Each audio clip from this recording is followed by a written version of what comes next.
तपाईहरुले यति राम्रोसँग प्रेजेन्ट गर्नुभयो। वास्तवमा एउटा प्रोफेसरले आफ्नो क्लासमा प्रेजेन्ट गरिदिन जस्तै गरेर गर्नुभयो, त्यसको लागि धन्यवाद। र मैले हाम्रो पूर्वाधार विकास मन्त्रालयका सचिवज्यूलाई जुन यो बजेटको कोडिङ बजेट बनाउने बेलामा कोडिङ गर्ने प्रणालीहरू डेभलप गर्ने, साइन्टिफिक डेभलप गर्न समस्या के हो र अथवा नचाहिएको, यो मेरो यति चाहिँ एउटा प्रश्न।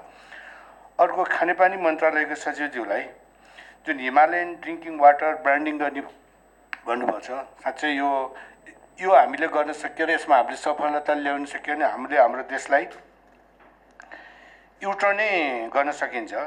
जसरी शैलजा आचार्यले उहाँ जलस्रोत मन्त्री हुने बेलामा उहाँले प्राइभेट कम्पनीहरूलाई पनि, यसलाई नाम त के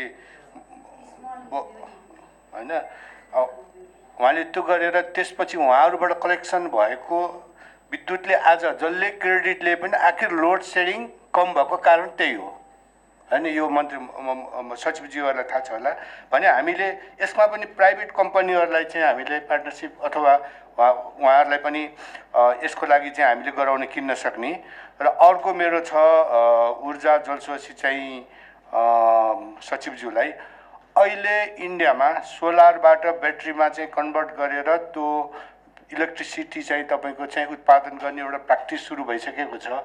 भोलि हाम्रो भन्दा त्यो सस्तो भइदियो, हाम्रो यो तपाईको चाहिँ हाम्रो इलेक्ट्रिसिटी भन्दा त्यो सस्तो भइदियो भने हामीले यत्रो उत्पादन गरेर भोलि बुझ्ने कहाँ। यसको बारेमा के सोच्नु भएको छ? हस्त, धन्यवाद।